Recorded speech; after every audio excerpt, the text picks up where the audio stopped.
Hello everyone, आप सभी का इस क्लास में बहुत बहुत स्वागत है। मेरा नाम है कृष्णा राव है। आपका जो आज का जो चैप्टर मैंने लेके आया है वो क्वेश्चन टैग का है। ये एसएससी और स्टेट गवर्नमेंट और सेंट्रल गवर्नमेंट के जो भी जॉब है उसमें ये आते ही रहते हैं। क्वेश्चन टैग का कॉन्सेप्ट है, इजी सा है पर आता जरूर है। तो चलिए सीधा आप चैप्टर शुरू करते हैं। सबसे पहले जानना चाहेंगे what is question tag. Question tag होता है क्या है? क्वेश्चन टैग है तो to verify information that you believe to be correct. हम कोई भी सूचना को कोई देता है तो अपन उसमें बिलीव कर, हम कहते जब कहते हैं नॉर्मल एग्जांपल देते हैं, हिंदी एग्जांपल आपको। जब कोई कहे कि अरे वो पहुंच गया, क्या सच में पहुंच गया? तो जब हम बोलते हैं क्या सच में पहुंच गया, that is to verify the information. तुम आओगे, क्या तुम सच में आओगे? तो हम जो बोलते हैं क्या तुम सच में आओगे, टू वेरीफाई क्या आप जरूर आप आ रहे हैं क्या हमारे साथ, उसी को अपन बोलते हैं क्वेश्चन टैग। जैसे कि देखिए यहाँ पे लिखा हुआ है ही विल कम, वोंट ही, क्या सच में तुम आओगे? तो ये कहने के लिए ये इस्तेमाल किया, ये हिस्सा क्वेश्चन टैग है। तो इसको बनाने के कुछ छोटे मोटे नियम है, हम उस नियम पे हम वर्क करेंगे। आसान से, बहुत ही आसानी से अपन बनाते हैं, कुछ दिक्कत नहीं जाती है। इसको देखेंगे। सबसे पहले यहाँ पे कुछ एग्जाम्पल लिखे हुए हैं। यू डोंट लाइक कॉफी, मैंने बस इतना ही पढ़ा, ध्यान दीजिएगा ना। यू डोंट लाइक कॉफी, आपको कॉफी पसंद नहीं है। तो आप देखोगे इतना हिस्सा नेगेटिव है, ये हिस्सा you don't like coffee negative है। तो उसको क्या लिखा हुआ है, डू यू, आपको कॉफी पसंद नहीं है, क्या सच में पसंद नहीं है? टू वेरीफाई, क्या सच में आपको पसंद नहीं है? उसके लिए हम क्वेश्चन टैग डू यू इस्तेमाल किए। अब सवाल है कि हम करते कैसे हैं, ये डू यू हम कैसे लगाए? कुछ नहीं है, हम सेंटेंस का जो हेल्पिंग वर्ब है उसको हम पहले लिखेंगे। उसको अपन पहले लिखेंगे हेल्पिंग वर्ब को। उसके बाद वाक्य का जो सब्जेक्ट है उसको अपन उसके बाजू में लिखेंगे। पहला नियम फिर से दोहरा रहा हूं मैं, जो वाक्य का हेल्पिंग वर्ब है हम उसको पहले लिख देंगे, उसी के बाद वाक्य का जो सब्जेक्ट है उसके बाजू में लिख देंगे। देखिए, डू वाक्य का हेल्पिंग वर्ब है, डू उसके बाजू में जो यू सब्जेक्ट है उसके लिए, और एक इंट्रोगेटिव मार्क लगा दी। इस नियम को फॉलो करेंगे, उसके बाद एक इंट्रोगेटिव मार्क को लगा देंगे, दैट्स इट। परंतु एक चीज का आपको ध्यान रखना है, जब वाक्य का ये हिस्सा नेगेटिव में होगा तो ये हिस्सा हमेशा पॉजिटिव में होगा। 3 सेंटेंस में मैंने बताया इस वाक्य को, हेल्पिंग और सब्जेक्ट आजू बाजू में आएंगे, इंट्रोगेटिव मार्क लगा देंगे। वाक्य अगर इंट्रोगेटिव में है तो ये पॉजिटिव हो जाएगा। जैसे यहाँ पे नॉट लगा हुआ है तो यहाँ पे सिर्फ मैंने डू लगा हुआ है। Shubham is intelligent, Shubham intelligent का इजेंट ही, क्या वो सच में इंटेलिजेंट है? शुभम एक समझदार लड़का, क्या सच में समझदार है? तो बोलने के लिए अपने इजेंट ही लिखा हुआ है यहाँ पे। तो हमने बताया था कि यहाँ पे लिखेंगे हेल्पिंग वर्ब पहले लिखेंगे। देखिए इज का हेल्पिंग वर्ब इज लिखा है मैंने, और शुभम का जो शुभम की जगह मैंने क्या लिखा हुआ है, ही।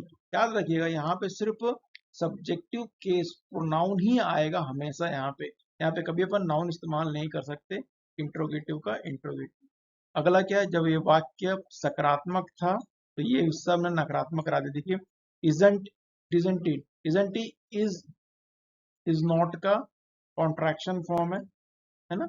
Is not, isn't is not a contraction form है।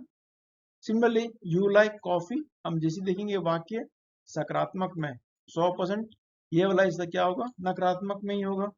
इसमें देखिए हेल्पिंग वर्ब नहीं है, ये प्रेजेंट इंडेफिनिट है। तो प्रेजेंट इंडेफिनिट का जब इंट्रोगेटिव बनाते हैं डू और डज इस्तेमाल करते हैं, और यू के साथ क्या इस्तेमाल करते हैं, डू। तो मैंने लिखा हुआ हेल्पिंग वर्ब डू लिखा हुआ है यहाँ पे, सब्जेक्ट यू है उसका यू लिख दिया। वाक्य सकारात्मक है, ये नकारात्मक होगा, तो मैं क्या लिखा, डोंट यू। ठीक है, डू नॉट का कॉन्ट्रैक्शन फॉर्म क्या होता है, डोंट यू। बाकी सकारात्मक है तो ये नकारात्मक होगा, इसका हेल्पिंग वर्ब नहीं है क्योंकि प्रेजेंट इंडेफिनिट में जब उसको इंट्रोगेटिव बनाते हैं डू और डस का इस्तेमाल करते हैं, और यू के साथ हमेशा इस्तेमाल करते हैं यू का ही करते हैं। Let's move to the next slide. कुछ शब्द ऐसे देखिए, hardly, seldom, scarcely, rarely, barely, ये शब्द ऐसे हैं जिसमें नेगेटिव तो दिखता नहीं है, पर ये इसका जो सेंस होता है वो हमेशा नकारात्मक का ही देता है।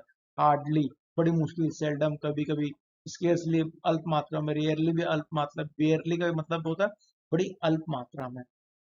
जैसे यहाँ लिखा हुआ है he hardly does any work, he hardly does any work. अपन देखेंगे हेल्पिंग वर्क तो यहाँ पे दिया हुआ है, डज दिया हुआ है, तो यहाँ डज लिख दिया मैंने। सब्जेक्ट दिया हुआ है, यहाँ भी मैंने उसका सब्जेक्ट लिख दिया और इंटरोगेटिव मार्क भी लगा दिया। यहाँ तक एकदम एब्सोल्युटली ओके। पर देखेंगे ये वाक्य सकारात्मक कि नकारात्मक। मैं कह रहा हूँ कि ये वाक्य नेगेटिव है। आप बोलोगे क्यों? क्योंकि हार्डली का मतलब होता है बहुत ही अल्प मात्रा में, ना के बराबर, नगण्य। इसलिए अपन इसके साथ क्या लगाते हैं, इसके लिए हम इसको मानते हैं नेगेटिव। अगर ये हिस्सा नेगेटिव है तो ये हिस्सा होगा आपका पॉजिटिव। सिमिलरली ही सेल्डम एब्सेंट, वो बहुत ही रेयर ही एब्सेंट रहता है, बहुत ही कम, ना के बराबर। तो देखेंगे यहाँ पे अपने को हेल्पिंग वर्ब यहाँ से उठा के यहाँ लिख दिए, यहाँ लिख दिए, उसके बाद सब्जेक्ट को लाके यहाँ लिख दिए और इंटरोगेटिव मार्क लगा दिए। अब वाक्य इसको नेगेटिव कैटेगरी का है, इसलिए ये पॉजिटिव कैटेगरी का। आई एम श्योर आप इसको प्रॉपरली समझ रहे होंगे। आप लोग से एक रिक्वेस्ट है, अगर क्लास समझ में आ रही है तो प्लीज सब्सक्राइब जरूर करें और अपने दोस्तों के साथ प्लीज शेयर करें। ये अच्छा एक और sentence, sentence start with their. जब देयर के साथ सेंटेंस स्टार्ट होता तब क्या करता, तब भी कुछ नहीं करता, वही चीज नियम है। There is no water. Sentence समझ पा रहे हैं कि नो लगा आता है, ये नेगेटिव है, तो अपने को जो क्वेश्चन टैग होगा पॉजिटिव होगा। हेल्पिंग वर्ब पहले लिख दिए, हेल्पिंग वर्ब। यहाँ पे सब्जेक्ट कुछ नहीं है, बस लास्ट में लगा देंगे देयर और इंट्रोगेटिव में एज यूजुअल, हमेशा की। Simply there were no good school in the town. School में एक अच्छे टाउन नहीं थे। वाक्य देखिए नो लगा है तो नेगेटिव हो गया, तो चुपचाप लगाए हम उठा के, सॉरी, सेंटेंस नो नेगेटिव हो गया, तो ये सेंटेंस वाला होगा पॉजिटिव। हेल्पिंग वर्ब यहाँ पे वर है, वर लाए यहाँ पे, और देयर हमेशा क्या कब आ जाएगा, अंत में। इंट्रोगेटिव मार्क हमेशा कॉमन रहेगा इसमें। आगे की ओर बढ़ते हैं अपन। हाँ, ये चीजें बड़ी गलतियां करते हैं लोग। आई एम नॉट का कॉन्ट्रैक्शन क्या होता है, आरंट। याद रखिएगा, नहीं क्वेश्चन एग्जाम्स में आते हैं। आई एम नॉट का कॉन्ट्रैक्शन क्या होता है, आरंट। जैसे आई एम फाइन लिखा होगा, अगर ये सकारात्मक है तो इसका जो क्वेश्चन टैग होगा वो 100% बनेगा नकारात्मक।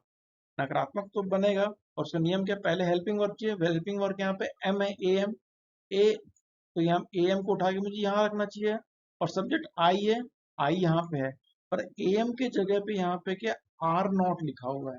तो ए एम का, ए एम नॉट का कॉन्स्ट्रक्शन क्या होता है, हमेशा आर एंट। याद रखिएगा, ये क्वेश्चन एग्जाम में है, ए एम रहेगा तो यहाँ आर एंट होगा। ठीक है, थोड़ा और आगे बढ़ते हैं। ये थोड़ा सा इंपॉर्टेंट है, थोड़ा सा समझने, थोड़ा दिमाग इसमें लगाना पड़ेगा, काम का चीज है बहुत। आपको मैं बता दूं, जैसे everyone, someone, anybody, somebody, something, ये इंडेफिनिट प्रोनाउन कहलाते के अंतर्गत आते हैं। इनके साथ वर्ब हमेशा सिंगुलर होता है, इनके साथ वर्ब हमेशा सिंगुलर होता है। जैसे कि एवरीवन के साथ देखिए हैज लगा हुआ है, एवरीवन के साथ यहाँ पे हैज लगा हुआ है। अगर समवन भी हो तब भी हैज लगा होता है। इज एम लग सकता है, वॉज लग सकता है, हैज लग सकता है, और वर, आर कभी नहीं लग सकती। याद रखिएगा, इंडेफिनिट प्रोनाउन के साथ हमेशा सिंगुलर लगता है, एग्जाम में आते भी है। तो everyone has come, everyone has come, हर कोई आया है, ऐसा कह रहा है। अब देखेंगे वाक्य यहाँ पे क्या है, सकारात्मक है, तो उसका क्वेश्चन टैग 100% बनना चाहिए नकारात्मक। यहाँ तक कोई बात दिक्कत नहीं है। देखिए, और पहले अपन क्या लिखते हैं, पहले हेल्पिंग वर्ब लिखते हैं, उसके बाद सब्जेक्ट लिखते हैं। ठीक है, तो नोटिस करोगे ये दोनों सेंटेंस एक ही जैसे, everyone has come, everyone has कम, पर क्वेश्चन टैग देखिए दोनों का डिफरेंट। क्योंकि इसलिए जब भी यहाँ पे इंडेफिनिट प्रोनाउन आएगा, इंडेफिनिट प्रोनाउन आएगा, तो इसका हेल्पिंग वर्ब भले यहाँ कुछ भी लिखा होगा, ऐसे तो सिंगुलर ही लिखा रहेगा, पर इस हिस्से में हमेशा बहुवचन ही आएगा। यहाँ हैज है तो है हो जाएगा, वॉज है तो वर हो जाएगा, इज है तो आर हो जाएगा। ठीक है, और ये जो सब्जेक्ट है कभी भी यहाँ पे एक वचन नहीं रहेगा, यहाँ पे हमेशा क्या आएगा, दे, दे आएगा। एवरीवन मत लिख दीजिएगा गलती से भी, उसको दे करना पड़ता है। ठीक है, फिर से मैं रिपीट कर दूं, ये हेल्पिंग वर्ब एक वचन है, पर इंट्रोगेटिव में यहाँ पे बहुवचन में आएगा और इसका सब्जेक्ट भी बहुवचन ही होगा।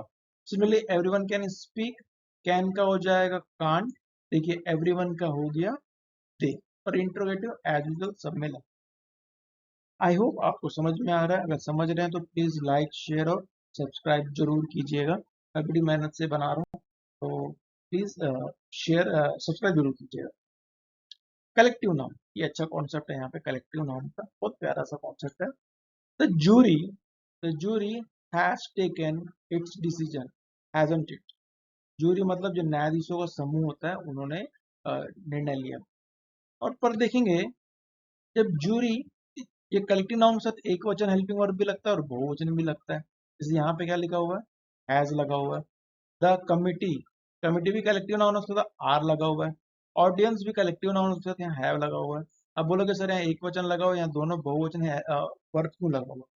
उसका सिंपल रीजन है, जब वाक्य किस संदर्भ में बात कर रहा है उसके अकॉर्डिंग हमें चलना। जैसे the jury has taken its decision, jury ने कलेक्टिव, न्यायाधीशों के समूह ने एक कलेक्टिवली एक मत होकर एक निर्णय दिया। तब अपन देखिए जब अपना क्वेश्चन टैग बनेगा तो सबसे पहले हेल्पिंग वर्ब, उसके बाद द जूरी एक नाउन है तो द जूरी नहीं लिखना, एक निर्जीव वस्तु है इसलिए अपन इसके लिए इट इस्तेमाल करते हैं, निर्जीव के लिए इट इस्तेमाल करते हैं। ये सकारात्मक था, सॉरी ये सकारात्मक था तो मैंने यहाँ पे नकारात्मक इस्तेमाल किया, यहाँ तो कोई दिक्कत नहीं।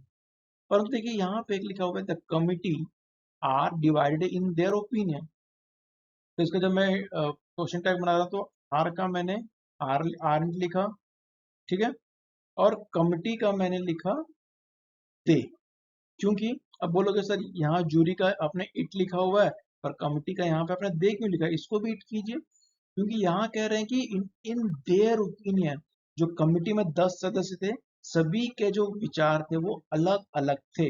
जब विचार अलग अलग हो रहे हैं तो उसके लिए अपन बहुवचन इस्तेमाल करेंगे। अगर सभी के विचार एक होते, भले ही वह कलेक्टिव नाउन होता, तब भी वहां पे इट लगता। पर जैसे कि जूरी है, जूरी ने मिल के अपने एक विचार दिए तो मैं लगा दिया इट, परंतु यहाँ पे विचार अलग है। Similarly the audience has taken there seats, have लिखा हुआ है तो यहाँ हैवेंट हो गया क्योंकि वाक्य यहाँ पे सकारात्मक है तो नकारात्मक हो गया।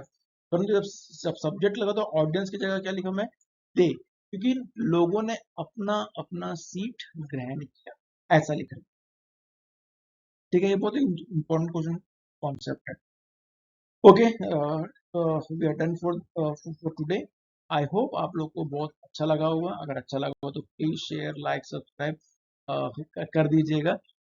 that motivates me a lot. Thank you so much. Bye bye. Good night.